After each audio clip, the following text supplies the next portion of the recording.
आज नंदिनी की गोद भराई थी। पूरा ससुराल सज धज कर तैयार था। गेंदा, गुलाब की महक, ढोलक की थाप और चारों तरफ हंसी ठिठोली की आवाज से नंदिनी का घर सराबोर था। भारी से लहंगे में सिंहासन सी कुर्सी पर बैठी होने वाली मम्मी नंदिनी अपनी सहेलियों के सामने डिंगे मार रही थी। ये तुम इस लहंगे को महंगा कह रही हो? अरे भाई, ये तो कुछ भी नहीं है। इसके मैचिंग की ज्वेलरी आएगी मेरे मायके से, वो भी मोतियों की। बड़ी भाभी को शॉपिंग करने का वक्त नहीं मिला ना, तो वो अलग से सूट ले आएगी। और छोटी भाभी शायद चांदी की पायल लाने वाली है। ससुराल में मेरे जितने का डेकोरेशन नहीं हुआ, उससे ज्यादा अमाउंट की तो मेरे मायके वाले गिफ्ट ले आएंगे। अरे वाह, ये तो बड़ा अच्छा है। बड़ा मायका होने का यही तो फायदा है। ये लो, तुम्हारे भैया भाभी सब आ गए।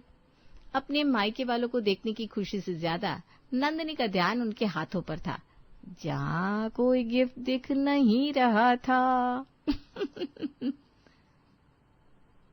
अब क्या होगा बहन? 3 गिफ्ट की बात की थी तूने, यहाँ तो एक भी नहीं दिख रहा। अरे कोई मेहमान नहीं आया है जो हाथ में गिफ्ट उठा कर ले आएंगे। मेरे पेरेंट्स है ये, अंदर गाड़ी में होंगे गिफ्ट, किसी नौकर को भेजकर मंगवा लेंगे बाद में। नंदिनी के मायके वालों के आते ही गोद भराई का फंक्शन शुरू हो जाता है। कुछ देर बाद एक एक करके सभी नंदिनी की गोद में पैसे और गिफ्ट रखने के लिए आते जाते हैं। जामेगा बहू, आपने नानद को सगोण दे दे। नहीं मम्मी जी, अब ईशा भी इस घर का हिस्सा है। मुझे लगता है ईशा को शगुन देना चाहिए। जाओ ईशा। मम्मी जी के रहते हुए मेरा आगे बढ़कर शगुन देना अच्छा नहीं लगता ना भाभी। मुझे लगता है सभी के बदले मम्मी जी को ही शगुन देना चाहिए। आखिर घर की बड़ी तो वही है। अपनी बहुओं की ये बातें सुनकर गोदावरी उन दोनों के सर पर हाथ फेरती है और मेघा के हाथ से सोने का सिक्का लेकर अपनी बेटी के गोद में रखाती है। खाने पीने के बाद सभी वापस अपने घर लौट जाते हैं और लग जाती है नंदिनी की बेइज्जती की क्लास। 3 बड़े बड़े गिफ्ट। अरे ज्वाइंट फैमिली के परिवार में ऐसा ही होता है निधि। इसमें नंदिनी की क्या गलती? तुमने 3 गिफ्ट एक्सपेक्ट कैसे किए थे बहन? मुझे तो समझ में नहीं आ रहा। अब मेरे परिवार की तरह तुम्हारा परिवार अलग होता तो तुम्हें भी अपने मायके से 3 गिफ्ट्स मिलते, पर तुम्हारा परिवार अभी एक है तो घर का बड़ा मेंबर हमेशा एक लिफाफा चिपका देगा और पूरा परिवार उसी को हाथ लगा देगा। ये तो मैंने सोचा ही नहीं रिया। राखी पर भी मैंने सोचा था कि अलग अलग गिफ्ट आएंगे, पर दोनों भाभियों और भाइयों ने मिलकर एक बड़ा सा हैम्पर दे दिया, और कैश वो भी एक जगह। रसोई में नमक मसाले साथ रहेंगे तो लिफाफा भी साथ में ही जाएगा ना बहन। जिस दिन रसोई अलग हुई, समझो तुम्हारे पास गिफ्ट्स का भंडार लग गया। और ऐसे ही अगर सभी एक साथ रहे तो तुम इसी तरह हमेशा गर्मी की छुट्टियों में अपने मायके जाओगी, कुछ दिन अपने कमरे का इस्तेमाल करके वापस लौट आओगी। कमरा तुम्हारे हिस्से लिखा नहीं जाएगा। वो तो तभी हो सकता है जब दोनों भाभियों में क्लेश हो जाए। जिसका पलड़ा भारी रहे तुम उधर सरक जाना। मेरा काम तो देख बहन समझाने का था। एक बच्चा तेरा 5 साल का है, दूसरा पेट में है। अरे भविष्य की सोच इनकी भी। नंदिनी तो गलत थी ही, और उसे आगे बढ़ने में प्रोत्साहन देने वाली उसकी सहेलियां भी मिल जाती हैं। नंदिनी ठान लेती है कि अपने मायके की रसोई का नमक मसाला अलग करके रहेगी। डिलीवरी के 1 महीने बाद ही नंदिनी अपनी सास से कहती है, मम्मी जी मैं कह रही थी कि आज पंडित जी से बात हुई है, अभी दिन अच्छे चल रहे हैं। अभी अगर मैं मम्मी के पास चली गई तो चली गई, वरना फिर 1-2 महीने के लिए अच्छे दिन आएंगे ही नहीं। तब तक लाडो का चेहरा भी बदल जाएगा। अपनी नातिन का चेहरा देखने का हक तो है ना मम्मी का। अरे बेटा बिल्कुल है, मैंने कब मना किया। वैसे भी यहाँ मालिश वाली आने के नखरे कर रही है, वहाँ तुझे अच्छी मालिश वाली भी मिल जाएगी। मैं अभी तेरे जाने की तैयारी करवाती हूँ बेटा। बस फिर क्या था, नंदिनी अपने दोनों बच्चों के साथ पहुंच जाती है अपने मायके। बड़ी भाभी उसके छोटे बच्चे को संभालने लगती है तो छोटी भाभी बड़े बच्चे को। कभी भाई मिठाइयां ला रहा था, कभी पापा समोसे और कचौड़ियां, पर इस सब से नंदिनी बिल्कुल खुश नहीं थी। बाप रे बाप, यहाँ तो फूट डालने के लिए 100 जन्म लेने होंगे लगता है। खुद खाने के पहले अनिल भैया निखिल भैया से पूछते हैं, और निखिल भैया पापा से। कहीं यहाँ आना बेकार ना हो जाए, कहीं तो कोई रास्ता मिले, कोई तो सुराग हो। तभी काम वाली मीना दरवाजे से कहती है, अरे दीदी आप कब आई? लाडो रानी कहाँ है? हमें भी तो दर्शन करवाइए। कर लेना दर्शन मीना, पहले ये बता 3 दिन से कहाँ गायब थी तू? बर्तन घिसते घिसते मेरे हाथ की लकीरें साफ हो गई है, और पोछा लगाते लगाते मेरी। यही तो बुरी आदत है आप दोनों की भाभी, कोई ये नहीं पूछता कि 3 दिन नहीं आया, क्या हो गया, तबीयत ठीक थी कि नहीं, बस आते ही काम की बात। 10 मिनट लाडू को खिलाएगी, उसके बाद ही आपके सवालों का जवाब देगी, हाँ नहीं तो। और बस मीना नंदिनी के बच्चे को गोद में लेकर खिलाने बैठ जाती है। आप ठीक तो है ना दीदी? मुझे पता नहीं था आप छुट्टी पर हैं। बड़ा अच्छा लगा दीदी आपने पूछा, वरना इस घर में कोई पूछता ही नहीं है। क्या करेगी तू, मुझे तो समझ में नहीं आ रहा। ईशा भाभी को बात शुरू करने की जरूरत ही क्या थी, इसलिए मेघा भाभी भी शुरू हो गई। एक ही रास्ते चलती है ना दोनों। उन दोनों का तू रहने दे, मैं तेरे लिए नई साड़ी लेकर आई हूँ, अलमारी से निकाल ले। मई, अरे हिचकिचा क्यों रही है? तू इस घर की मेंबर है, अलमारी नहीं चल सकती है क्या? जा निकाल ले। कुछ देर बाद मीना अपने काम पर लग जाती है और जैसे ही बर्तन साफ होते हैं दोनों देवरानी जिठानी मिलकर सभी के लिए दोपहर का स्वादिष्ट खाना तैयार कर लेती है। बस बस बहू, और खाने का वक्त नहीं है मेरे पास। इतनी देर दुकान बंद नहीं रखता मैं, आज कुछ ज्यादा ही देरी हो गई है।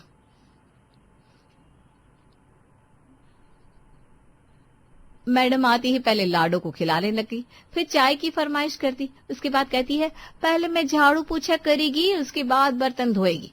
अब उसके सामने हम खुद बर्तन धो लेते तो उसकी आदत और बिगड़ जाती पापा जी, इसलिए मैं भी बैठी रही। फिर जब बर्तन धुले तब खाना बन पाया, तो इससे में ना देरी हो गई। और इस बात में नमक मिर्च मिलाकर नंदिनी मीना के कान भरना शुरू कर देती है। ये कोई बात हुई भला कि एक चम्मच नहीं मिल रहा था? मतलब भाभी क्या कहना चाह रही थी कि तुम चम्मच गायब कर देती हो? और मेघा भाभी तो कहती है कि खाना बनाने में देरी तो होनी ही थी पापा जी, जब तक मीना बर्तन साफ करती है तब तक उसके सामने खड़े रहना पड़ता है, पता नहीं कब सामान यहाँ से वहां हो जाए। सच कहती हूँ मीना दीदी, एक तुम हो जो इतने कम पैसों में यहाँ इतना काम कर देती हो, वरना मेरी काम वाली तो 10,000 लेती है, पूरे 10,000। और आपको क्या मिलता है? 3,000। छी छी छी छी। ठीक कहती है दीदी, मैं तो आपके साथ चलती है, यहाँ का छोड़ देती है काम। मुझे कोई दिक्कत नहीं है मीना, पर तेरे रोज के आने जाने में 10,000 पे 20,000 का तो भाड़ा पीट जाएगा। मैं तो कहती हूँ इन्हीं से निकलवा पैसे, दोनों अगर एक रहेगी तो तेरा काम बढ़ता रहेगा। दोनों में फूट डाल दे, फिर काम न करने का बहाना मिल जाएगा कि बड़ी भाभी ने मना किया था या छोटी भाभी ने। हाँ, एक नंबर मान गई दीदी, आपकी दिमाग को हो जाएगा काम। अगली सुबह पोहे बनाने मेघा रसोई में आती है। ये अच्छा है भाभी, जब भी आप नाश्ता बनाती है आहिस्ता नाश्ता बनाती है जो आप अकेली ही बना ले, और जब ईशा भाभी की बारी आती है तो आहिस्ता नाश्ता बनाएगी जिसमें आपकी भी मदद लगेगी। वैसे बर्तन धो दिया है मैंने, अब ईशा भाभी के कमरे में पोछा लगा देती हूँ। ओ बोली पहले उनके कमरे में पोछा लगाने का। मीना की बात सुनकर मेघा सोच में पड़ जाती है, पर इस बात को इग्नोर करके वहां डाइनिंग टेबल पर प्लेट लगाने चली जाती है। ये सही है, पोहे में ज्यादा मसाला डाल देती हूँ, घर में सबसे चटोरी तो ईशा भाभी है, नामुनी का आएगा। और पोहे में 2 चम्मच गरम मसाले मिलाकर मीना साइड हो जाती है। जब वो खाना सभी को परोसा जाता है। पानी दो, कोई गला फंस रहा है मेरा,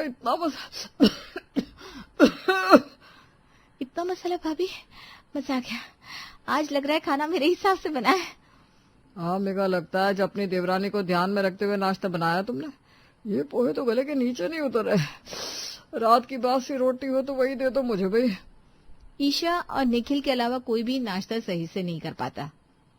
भाभी को ऐसा नहीं करना चाहिए था, इतना मसाला डाल दिया, बेचारे अनिल भैया को बासी रोटी और अचार खाकर काम पर जाना पड़ा।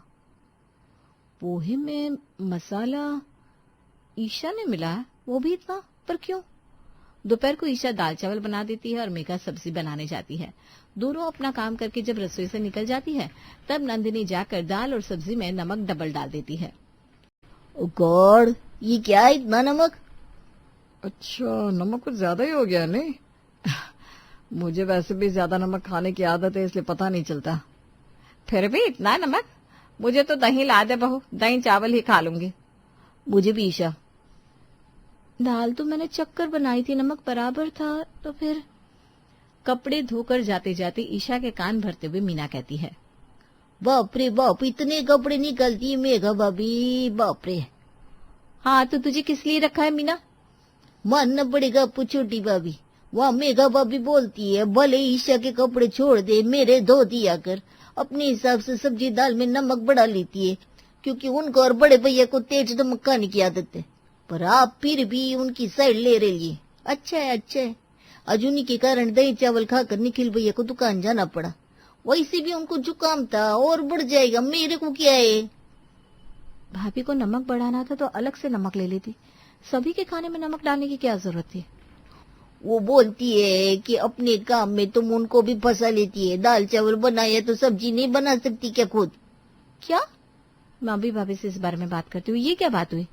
अरे नहीं नहीं छोटी भाभी, अभी बड़ी भाभी से कुछ मत बोलना, वरना फिर वही होगा जो मेरे साथ कुछ दिन पहले हुआ था। 3 दिन मैंने छुट्टी नहीं मारी थी। बड़ी भाभी ने मेरे को काम पर आने से मना किया था, क्योंकि उसकी एक रात पहले ही मैंने आपकी तारीफ कर दी, वो भी सभी के सामने। वो तो भला वो नंदिनी दीदी का, जिन्होंने मेरे को फोन करके बुला लिया। छी छी छी छी, भाभी के मन में मेरे लिए ये सब होगा मैंने तो कभी सोचा भी नहीं था। और बस मीना और नंदिनी अपने काम को सही डायरेक्शन में ले जाने में सफल हो जाती है। तो क्यों फिक्र कर रही है मीना? ऐसे कैसे फंस जाएगी तू? मैं हूं ना, दोनों भाभियों के बीच में बात होनी ही नहीं देती हूँ। वो कैसे अपनी अनबन सॉल्व कर पाएंगी? और आज तो मैंने और बड़ा धमाका करने की सोची है। असली मोती की माला? अच्छा, अब मैं समझी। ये जरूर वही वाली माला होगी जो मम्मी जी ने इसे फेरों पर दी थी। कुछ दिन पहले पूछा था मैंने तो कह रही थी गुम हो गई है। वाह भाई वाह। मुझे तो लगा हर बार की तरह मम्मी जी के हाथ से ही लिफाफा दिलवाना है दीदी को।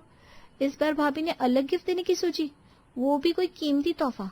सही बात है, ननद अपने पक्ष में रहेगी तो हिस्से बाड़ी में ज्यादा हिस्सा भी मिल जाएगा।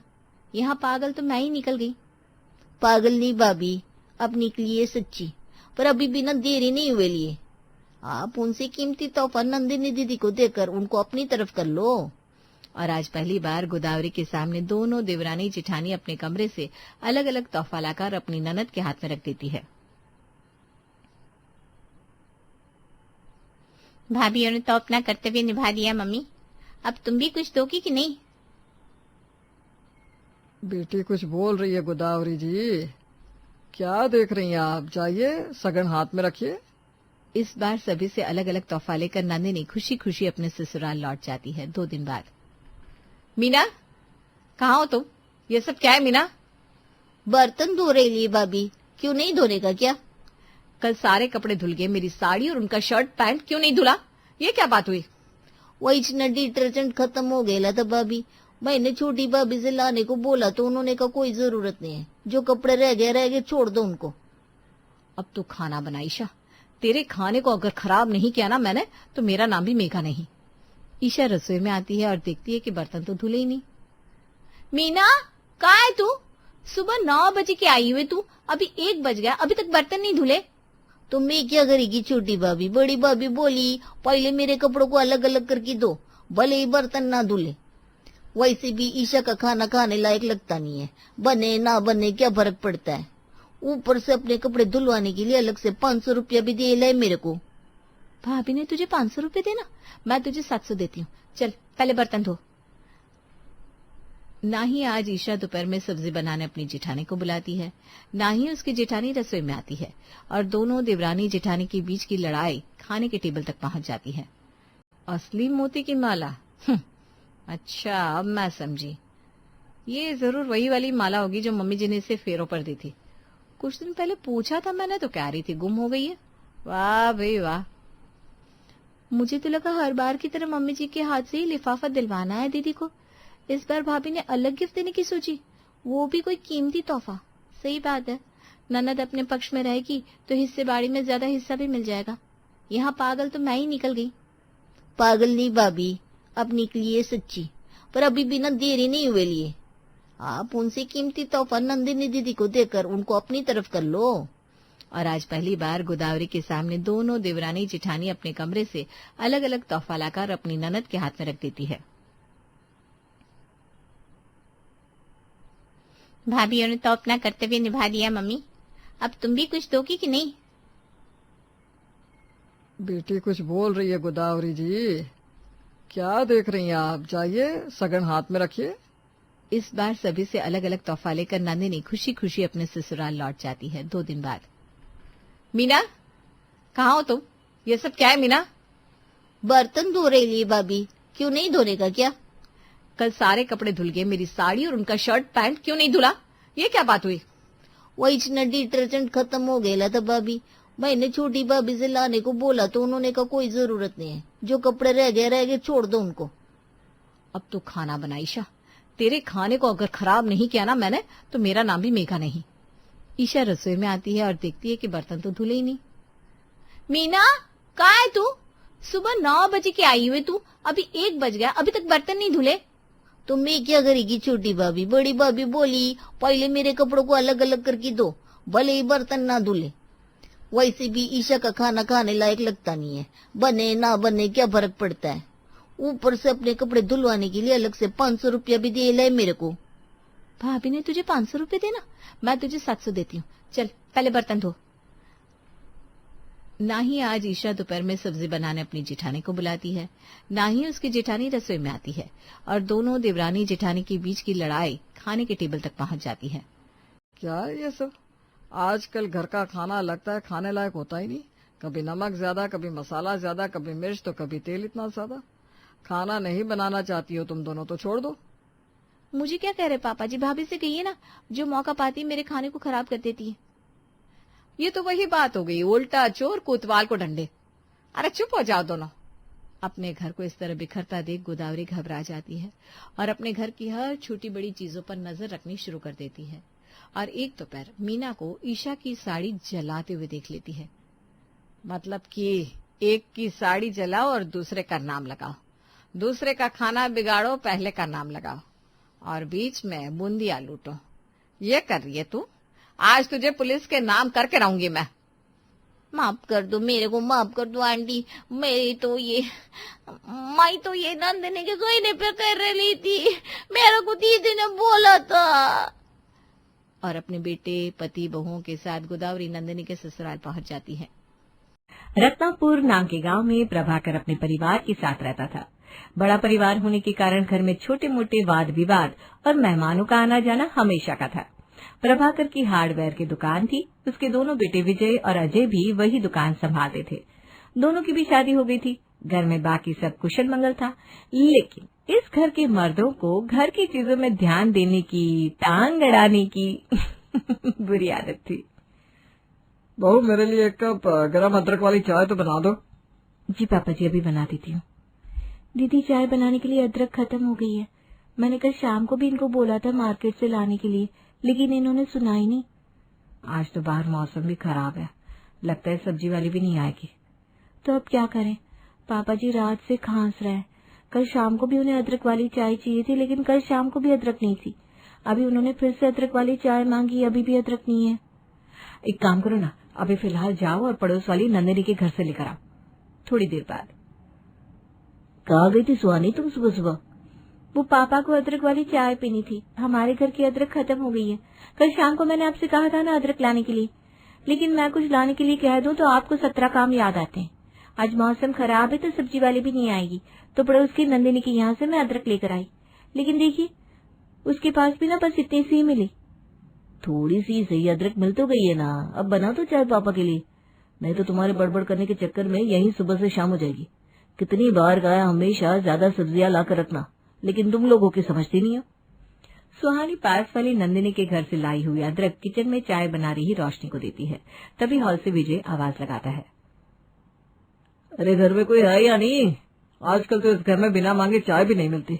रोशनी, एक कप चाय तो बना दो। मुझे भी नहीं मिली है सुबह से चाय। घर में थोड़ा सा दूध था, बस 1 कप चाय बनाने तक का। मैंने उस पे पापा जी की चाय बना दी है। अभी आप दोनों की चाय बनाने के लिए घर का दूध खत्म हो गया है, और हाँ, चाय पाउडर भी खत्म हो गई है।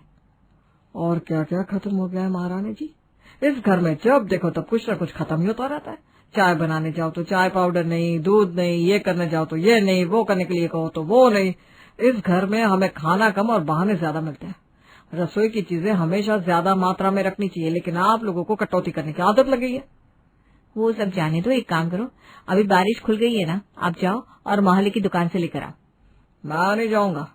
चाहिए तो होटल पर जाकर चाय पी कर आऊंगा, नहीं तो तुम चाय पाउडर लेकर नहीं आती और चाय नहीं बनाती तब तक इंतजार करूंगा, लेकिन मैं चाय पाउडर लाने दुकान पर नहीं जाऊंगा। सच में ना, हद करते हो आप। हम नहीं, तुम लोग हद करती हो। तुम्हें महीने की 1 तारीख को घर खर्च के लिए पैसे मिल जाते हैं। पूरे महीने का जो जो सामान घर में चाहिए वो ठीक से लाकर घर में स्टोर करना, ये तुम्हें आता कहाँ है? हमारे घर की औरतों की तो आदत ही है कभी कुछ कम तो कभी कुछ ज्यादा लेकर आना, और बाद में ये खत्म हुआ है वो खत्म हुआ है ये कहकर हमारा सर खराब करना। हम सारा सामान ठीक से ही लाते हैं, वो तो बस हमारे घर में कभी मेहमान ज्यादा आ जाते हैं तो ज्यादा सामान लग जाता है, और कभी ज्यादा सामान लाकर रख भी दिया तो खराब हो जाता है। अभी बहाने मत बनाओ, जाओ जल्दी से दुकान पर जाकर चाय पाउडर लेकर आओ और बना दो सबके लिए चाय। 1 कप चाय बनाने के लिए कितनी परेशानियां उठानी पड़ी। पहले तो अदरक खत्म हो गई थी तो पड़ोस वाली नंदिनी के घर से लानी पड़ी, फिर चाय पाउडर, उसको लेकर कितना तमाशा हुआ वो तो आप लोगों ने देखा ही। ऐसे ही कुछ दिन बीत गए। कुछ दिनों बाद, रोशनी आज शाम को मेरे दोस्त घर आने वाले हैं, उनके लिए बढ़िया सा खाना बना देना। तुम खाना अच्छा बनाती हो वो तो मुझे पता है, लेकिन फिर भी मैं आज तुम्हारे साथ किचन में ही रुकूंगा। वैसे तो वो मेरे करीबी दोस्त है, लेकिन फिर भी है तो मेरे सीनियर ही। उनको नाराज करना मतलब मेरा प्रमोशन खराब करना, और मैं कोई भी रिस्क लेना नहीं चाहता क्योंकि मेरा प्रमोशन उनके हाथों में है। ठीक है, फिर अभी 12 बज गए हैं। दोपहर का काम निपटाकर हम शाम की तैयारी में लग जाते हैं। कुछ समय बाद घर के बाकी सारे काम निपटाकर रोशनी शाम में आने वाले मेहमानों की खातिरदारी में लग जाती है। बताइए, आपके दोस्त को क्या क्या पसंद है, मतलब कौन कौन सी सब्जियां बनानी है? वैसे तो उन्हें कौन कौन सी सब्जियां पसंद है ये मुझे नहीं पता, लेकिन पनीर की सब्जी बना सकता है, वो तो किसी को भी पसंद आ जाती है। और हाँ, छोले भी बना देना। स्वीट में बर्फी और रसगुल्ले ठीक रहेगा? हाँ ठीक है। तो बताइए कहाँ से शुरू करना है मैडम जी? इस लिस्ट से। क्या मतलब? मेरा मतलब है कि अब इतना सारा खाना बनाना है तो सामान भी ज्यादा लगेगा ना, और ये सब्जियां बनाने के लिए लगने वाली चीजों में से आधी चीजें तो घर में है नहीं। अरे यार, ये तुम्हारा ना हमेशा का नाटक है। कभी कुछ बनाने के लिए कह दो तो ये खत्म हुआ वो खत्म हुआ। सोचो अगर कभी अचानक मेहमान आ गए तो क्या उनके सामने ये सब सामान लाने जाओगी तुम? हमारे घर में मेहमानों का आना जाना हमेशा लगा रहता है, ये बात तो तुम्हें पता ही है। ज्यादा चीजें पहले ही घर में लाकर रखनी चाहिए, तुम्हें समझ में नहीं आता क्या? ऐसे कैसे ज्यादा चीजें हम घर में लाकर रख सकते हैं? हर महीने के रसोई का एक बजट और अंदाज होता है, उतना ही लाना पड़ता है। फिर भी हम थोड़ा ज्यादा तो लाते ही हैं, लेकिन फिर भी हमारे घर में खत्म हो जाता है, तो हम क्या करें? और इस लिस्ट में सबसे खास है पनीर। घर में लाकर कौन रखता है पनीर? वो तो जब मेहमान आते हैं तभी लाना पड़ता है ना। तुम ना मुझे बातों में उलझाने की कोशिश मत करो। देखो, मैं तुम्हारा ये आखिरी बार बर्दाश्त कर रहा हूँ। अगर आइंदा ऐसा कुछ हुआ ना तो पता नहीं मैं क्या करूंगा।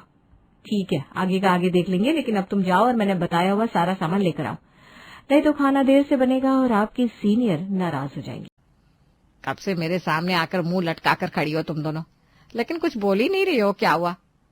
तुम्हारे पतियों के साथ झगड़ा हुआ है क्या? जी माँ जी, ऐसी बात नहीं है। अरे तो फिर बात क्या है, बताओ ना।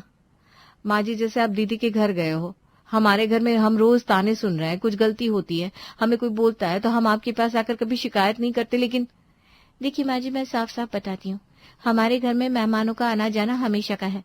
हम हमारे घर में हमेशा चाहिए उतना राशन और बाकी रसोई की चीजें लाते हैं, लेकिन कभी कभी कुछ चीजें कम पड़ जाती हैं। कभी कभी मेहमान ज्यादा आए तो ज्यादा लानी पड़ती है। ये बात आपके बेटे समझती ही नहीं है। आपके बेटे घर गृहस्थी की चीजों में कुछ ज्यादा ही ध्यान दे रहे हैं। कुछ कम हो गया तो कम कैसे हुआ, कुछ ज्यादा हो गया तो ज्यादा कैसे हुआ, रोटियां इतनी क्यों बनाई, सब्जी में इतने मसाले क्यों डाले, घर में इतना दूध कैसे लगा, अचानक चाय पाउडर कैसे खत्म हो गई, ज्यादा सामान साथ में लाते हैं तो कम पैसे लगते हैं, ऐसे बार बार लेने जाएंगे तो ज्यादा पैसे लगेंगे। उनकी तरह तरह के सवाल ज्ञान से हम पक गए। उनके सवाल सुनकर ऐसा लगता है कि हमें रसोई संभालना आता ही नहीं, अभी हम उनसे सीख रहे हैं। वो क्या तुम्हें सिखाएंगे रसोई कैसे चलानी है? उन्हें तो चाय में चाय पाउडर कितनी डालनी है ये तक नहीं पता। हमारे घर में कितनी दाल आती है हर महीने ये भी नहीं पता। ऐसे रसोई संभालो वैसे रसोई संभालो, ये कहना आसान है, लेकिन रसोई संभालना बड़ी बड़ी बातें करने जितना आसान नहीं है। खैर, लातों के भूत बातों से नहीं मानते। अगले दिन सुबह मनीषा सोफे पर बैठी थी तब आवाज लगाकर घर के सभी सदस्यों को हॉल में बुलाती है। अजय, विजय, मुझे तुम्हें एक महत्वपूर्ण काम सौंपना है। मैं पिछले कुछ महीनों से देख रही हूँ हमारे घर की रसोई और रसोई का बजट मेरी दोनों बहुएं ठीक से संभाल नहीं रही। मैंने तुम्हें 1-2 बार उन्हें समझाते हुए भी देखा, लेकिन फिर भी उन्हें समझ में नहीं आ रहा। मुझे लगता है अब किचन में आने वाला राशन और रसोई के उपयोग की चीज, ये सारी बातें तुम लोग देखो। चाहिए तो तुम्हारे 2-4 दुकान के काम तुम्हारे पापा कर लेंगे। तो हाँ, क्यों नहीं, घर में राशन ही तो लाना है, ये कौन सी बड़ी बात है। इतनी बड़ी दुकान संभालते हम, ये किचन संभालना तो हमारे दाएं हाथ का खेल है। तो ठीक है बच्चों, ये रही सामान की लिस्ट और ये पैसे। पतियों के तानों से रोशनी और सुहानी इतनी पक गई थी कि उन्होंने अपने पतियों की शिकायत सीधे अपने सास के पास कर दी। और उनकी सास मनीषा ने क्या किया, घर में कितना राशन लाना है कितना नहीं, ये देखने की और उसके खर्चे की जिम्मेदारी अपने बेटों पर सौंप दी। अगले दिन सुबह अजय और विजय घर के लिए राशन खरीदने मार्केट निकल पड़ते हैं। थोड़ी देर बाद एक बड़ी सी गाड़ी घर के सामने आकर खड़ी रहती है। गाड़ी में से कुछ लोग उतरते हैं, कंधे पर एक एक बोरी लेके घर के अंदर आते हैं। उन्हें देखकर, ओ भाई, कौन हो आप लोग और क्या चल रहा है? ये सब किसका सामान है ये? और ये सामान आप हमारे घर में क्यों ला रहे हो? हमने कुछ नहीं मंगवाया था, शायद आप गलती से गलत पते पर आ गए हो। मनीषा उन लोगों को तरह तरह के सवाल पूछते हैं, लेकिन मनीषा को कोई जवाब नहीं देता। घर गृहस्थी है, मेहमानों का आना जाना है, चीजों का कम ज्यादा होना स्वाभाविक है। लेकिन ये बात इस घर के मर्द समझने को तैयार ही नहीं थे। आगे ऐसे ही कुछ दिन निकल जाते हैं। अभी तक तो सिर्फ घर के मर्द घर में आने वाले कम ज्यादा सामान को लेकर घर की चीजों में टांग अड़ाते थे। हद तो तब हुई जब ये बात घर में रोजाना बनने वाली रोटियां, सब्जियां और सब्जियों में डाले जाने वाले मसालों तक आ गई। एक दिन रविवार को दोपहर के समय, आज रोटियां इतनी कम क्यों बनाई है? घर में आटा कम था क्या? कल थोड़ी ज्यादा रोटियां बन गई थी तो वो हमें नाश्ते में खानी पड़ी। अच्छा, तो इसलिए आज कम रोटियां बना दी। क्या लॉजिक है? एक दिन इतना बनाना कि फेंका जाए और एक दिन इतना कम बनाना कि भूख ही ना मिटे। हमारे घर में किसी भी चीज का कोई अंदाज ही नहीं है, ना राशन के आने का ना जाने का। अब ये आलू की सब्जी देखो, इसमें इतना तेल और मसाला है कि जैसे 2 सब्जियों का मसाला और तेल एक सब्जी में डाल दिया है। और ये गोभी की सब्जी देखो, इसमें बिल्कुल तेल ही नहीं है ना मसाला है। घर ऐसे नहीं चलता। घर चलाने के लिए घर में आने वाली और घर में बनने वाली छोटी छोटी चीजों का ध्यान रखना पड़ता है। किचन मास्टर का भाषण शुरू हो गया। अब ये 2-3 घंटे रुकने का नाम नहीं लेगा। दुकान में इन्हें 17 काम होते हैं, लेकिन घर के कामों में टांग अड़ाए बिना इनका एक दिन नहीं जाता। क्या करूं मैं इनका? ये यहाँ क्यों रखा, वहां रखना चाहिए था। ये सामान कम कैसे पड़ गया, ये सामान ज्यादा कैसे हो गया। तुम्हें रसोई संभालने की अकल ही नहीं है। हर दूसरे दिन हमारे घर में कुछ न कुछ खत्म हो जाता है। मेहमानों का आना जाना चलता रहता है, ज्यादा लाना चाहिए, समझ में नहीं आता क्या? ऐसे तरह तरह के तानों से अब रोशनी और सुहानी पक गई थी। अब ये ताने सिर्फ घर में आने वाले राशन तक नहीं, सब्जियों में डाले जाने वाले मसालों तक और रोटियों तक आ गए थे। अजय और विजय के यूं घर के हर कामों में, चीजों में दखल अंदाजी करने से और टांग अड़ाने से रोशनी और सुहानी इतना परेशान हो गई थी कि वो अब खुद को रोक नहीं पाती और जाकर अपनी सास मनीषा के पास दोनों की शिकायत कर देती है। तभी अजय और विजय पीछे से बाइक पर बैठकर आते हैं। अजय विजय, ये देखो ना, पता नहीं कौन लोग हैं। देखो कैसे इतनी सारी बोरियां हमारे घर के अंदर डाल रहे हैं। मैं बोल रही हूँ इन्हें कि ये गलत पते पर आ गए, फिर भी। माँ, आप चिंता मत कीजिए, ये बोरियां हमने मंगवाई है। ये हमारे घर का राशन है। इतना? पूरे गांव को खिलाना है क्या? इतना राशन तो हम पूरे साल के लिए भी नहीं मंगवाते। तभी तो बार बार हमारे घर का सामान खत्म हो जाता है। कुछ करने के लिए कह दूं तो ये नहीं वो नहीं। अब हमारे घर में किसी भी चीज की कोई कमी नहीं होगी और ना ही बार बार दुकान पर जाना पड़ेगा। तुम्हारा दिमाग खराब हो गया क्या? एक साथ इतना राशन लेकर आए हो तुम लोग। बारिश का मौसम है, खराब होगा, कीड़े हो गए, सब सामान बर्बाद हो जाएगा। माँ, आपने रसोई संभालने की जिम्मेदारी हमें दी है ना, तो बस हमें हमारे तरीके से संभालने दो। अजय और विजय राशन लाने जाते हैं, लेकिन 1 महीने का नहीं, पूरे साल भर का राशन एक साथ लेकर आते हैं। मनीषा उन्हें समझाने की बहुत कोशिश करती है कि इतना सारा राशन एक साथ खराब हो जाएगा, लेकिन वो सुनते ही नहीं है। एक साथ घर में आए हुए इतने सारे राशन से पूरा किचन भर जाता है। कुछ दिनों तक तो सब ठीक चलता है, लेकिन 1 महीने के बाद शुरू हो जाता है रसोई में फैले हुए 1000 किलो राशन का तमाशा। दीदी, ये देखो, पिछले महीने लिए हुए 25 किलो आलू में से सिर्फ 5 किलो आलू यूज किए, बाकी सारे के सारे खराब हो गए। इतने सारे आलू एक साथ घर पर लाकर रख देंगे तो खराब होना स्वाभाविक है। चलो पतिदेव को बताते हैं। क्या हुआ सुहानी, ये आलू तुमने ऐसे साइड में क्यों रखा है? आपने घर में किसी भी चीज की कमी ना हो, इस वजह से ये जो 25 किलो आलू लाकर रखे थे ना, उसमें से 20 किलो आलू खराब हो गए। इस वजह से हम घर में सारी सब्जियां, मसाले और बाकी की चीज कम रखते हैं। हाँ, तो आलू का अंदाजा हमें समझ में नहीं आया। इसमें इतने ताने माने की कोई जरूरत नहीं है। सब्जियां खराब होने की चीज है, वो खराब होगी, लेकिन तुम जब रसोई चलाती थी तो हर दिन कुछ न कुछ लाने दुकान पर जाना पड़ता था ना। पिछले महीना भर से एक बार भी किसी भी चीज के लिए हम दुकान नहीं गए। इसका मतलब यही है कि हम आपसे बेहतर रसोई संभालते हैं। इतना कमाते हैं हम किस चीज के लिए? पेट भर खाने के लिए ना। अब हमारे घर में हर चीज की कमी होगी तो आने जाने वाले हमारे घर के बारे में क्या सोचेंगे? माना कि कुछ चीज खराब हो रही है, लेकिन इसका मतलब ये नहीं कि तुम्हारी तरह थोड़ा थोड़ा राशन लेकर आए। एक साथ इतने सारे आलू खराब हो जाने के बावजूद भी विजय और अजय को कोई फर्क नहीं पड़ा। अभी भी उनका यही कहना था कि घर की औरतों को रसोई संभालना नहीं आता। ऐसे ही कुछ दिन निकल जाते हैं। थोड़े दिनों बाद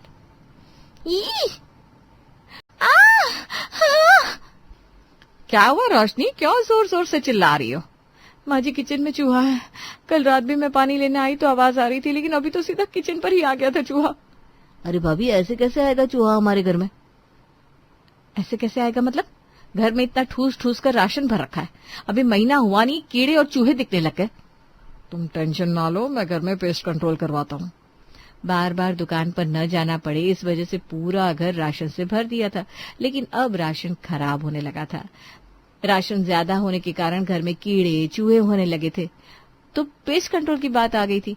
घर में भरे पड़े राशन को लेकर अब हर रोज कोई ना कोई तमाशा होता ही था। अजय और विजय ने भारी भारी और महंगे मसाले ज्यादा क्वांटिटी में घर में भर के रखे थे। कुछ महीनों बाद उनका स्वाद खत्म हो गया था। अब वो सब्जियों में डालते थे तो सब्जियों को ना रंग आता था और ना ही स्वाद। 2-3 महीनों के बाद अजय और विजय को समझ में आ जाता है कि पूरी तरह से रसोई संभालने का ज्ञान देने जितना आसान नहीं है। फिर वो दोनों चले जाते हैं अपनी अपनी पत्नियों के पास। भाभी, सुहानी, हमें माफ कर दो। ये लो आपकी रसोई की डायरी। कितना राशन लाना है, कितना डालना है, ये सब आप दोनों ही तय करो। हमने सोचा था कि आप पैसों की बचत करने के लिए कम राशन लाती है, लेकिन हमने ज्यादा राशन लाकर राशन भी बर्बाद कर दिया और घर का हाल भी बिगाड़ दिया। अब हमें समझ में आ गया है कि रसोई संभालना और संभालने की बातें करना, इसमें बहुत अंतर है। अरे आप लोग अच्छे से संभाल रहे हो, बस किचन में थोड़े से कीड़े हो गए थे, लेकिन कोई बात नहीं। आज किचन में हुए हैं, कल पूरे घर में हो जाएंगे, लेकिन कोई बात नहीं। 2-3 महीनों से आपके तानों और राशन की बातों से हम निश्चिंत हैं और हमें ऐसी शांति बहुत प्यारी है। अरे संभालो संभालो, आप ही रसोई संभालो। अरे माफ कर दो मेरी माँ, पता है आप हमें ताने मार रही है, लेकिन कोई बात नहीं, हम ताने सुन लेंगे। बस ये डायरी ले लो और साथ ही साथ अपनी रसोई की जिम्मेदारी भी। जितनी जरूरत हो उतना ही राशन लाना चाहिए। ज्यादा राशन खरीदने से घर भरा तो रहता है, लेकिन कीड़े चूहे बढ़ जाते हैं, जिससे राशन उपयोग में कम आता है और राशन का नुकसान ज्यादा होता है। ये बात हमें समझ में आ गई है। आपको जितनी सब्जियां खरीदनी है उतनी ही खरीदिए, जितना खाना बनाना है उतना बनाइए। आप जो कहेंगे, जैसा करेंगे, हम ला कर देंगे। कभी आपको ताने भी नहीं मारेंगे। आज तक की सारी दखलंदाजी के लिए हम आपसे माफी चाहते हैं। हाँ भैया, हमें माफ कर दो। आइंदा कभी भी हम आपकी और आपकी रसोई की बातों में टांग नहीं अड़ाएंगे और ना ही आप लोगों को बेवजह की सलाह देंगे। पिछले 3 महीनों से रसोई संभालते संभालते अजय और विजय का हाल बेहाल हो गया था।